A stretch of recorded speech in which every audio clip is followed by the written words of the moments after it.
Assalamualaikum warahmatullahi wabarakatuh. Perkenalkan, nama saya Ata Ibra dari kelas P02. Di sini saya akan menjelaskan metode observasi bawah air yang mengidentifikasi ikan karang. Yang pertama, saya akan menjelaskan tentang identifikasi ikan karang. Identifikasi ikan karang dibagi menjadi dua. Yang pertama, identifikasi ikan secara ex situ. Identifikasi ikan secara ex situ atau secara taksonomi adalah suatu usaha untuk mengidentifikasi ikan dengan mengambil sampel ikan, dilihat dari ciri-ciri meristik dan morfometrik, atau dilihat sampel DNA-nya, serta mencocokkannya dengan kunci identifikasi dan taksonomi. Yang kedua, identifikasi ikan secara in situ. Identifikasi ikan secara in situ atau secara hidroakustik adalah suatu usaha untuk mengenali atau mengidentifikasi ikan dengan gelombang suara pada suatu area tertentu dan waktu tertentu tanpa menyentuh ikan tersebut. Nah, selanjutnya, apa sih ikan karang itu? Ikan karang merupakan kelompok terbesar dari biota asosiasi terumbu karang. Ikan karang menggunakan terumbu karang sebagai tempat mencari makan, berlindung, atau memijah dan tempat pembesaran. Hewan yang berasosiasi dengan terumbu karang hidup menetap secara mencari makan di area terumbu karang, sehingga apabila terumbu karang rusak atau hancur, maka ikan karang juga akan kehilangan habitatnya. Dengan sendirinya, berpengaruh terhadap keanekaragaman dan kelimpahan ikan karang. Selanjutnya di sini ada jenis-jenis ikan karang. Jenis ikan karang yang hidup di perairan karang dibedakan atas dua golongan, yaitu ikan hias dan ikan konsumsi. Jenis ikan karang yang penting karena nilai ekosistemnya tinggi, seperti Sarinida, kerapu, Lujanida, kakap atau tanda-tanda mengguru.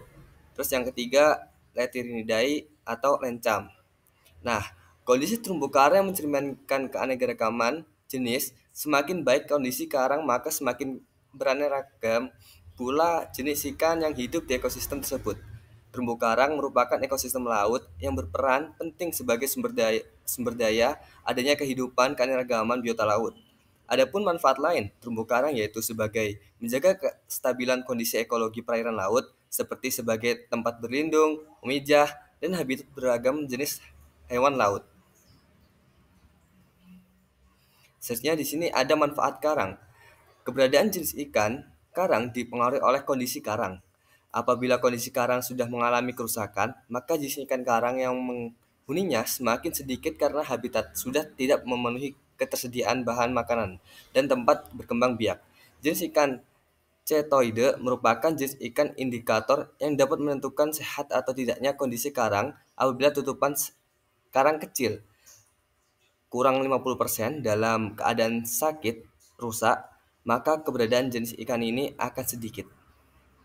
Nah, di sini poin-poin manfaat karang ada habitat dan tempat berlindung, terus area pemijahan tumbuh kembang, terus keanekaragaman hayati tinggi, dan sumber makan. Nah, di sini ada metode pengamatan eh, yang digunakan untuk mengamati ikan karang, yaitu metode yang digunakan dalam pengamatan ikan karang yaitu Underwater Visual Census atau UVC. Metode UVC merupakan metode yang tepat, akurat, efektif, dan ramah lingkungan. Secara teknis, pengamatan ikan karang dengan melakukan penyelaman untuk membentangkan transek di area terumbu karang sepanjang 50 meter sejajar dengan garis pantai. Nah, selanjutnya di sini kesimpulannya yaitu ikan karang merupakan kelompok terbesar dari biota asosiasi terumbu karang. Ikan karang menggunakan terumbu karang sebagai tempat mencari makan, berlindung, memijah, dan tempat pembesaran. Cara mengidentifikasi ikan dibagi menjadi dua, yaitu ex situ dan in situ. Jenis ikan yang hidup di perairan karang dibedakan atas dua golongan, yaitu ikan hias dan ikan konsumsi. Kondisi terumbu karang mencerminkan keanekaragaman jenis ikan. Baik kondisi karang, maka semakin beraneka ragam pula jenis ikan yang berada di ekosistem tersebut. Metode yang digunakan dalam pengamatan ikan yaitu Underwater Visual Census atau UVC. Terima kasih atas presentasi saya. Wassalamualaikum warahmatullahi wabarakatuh.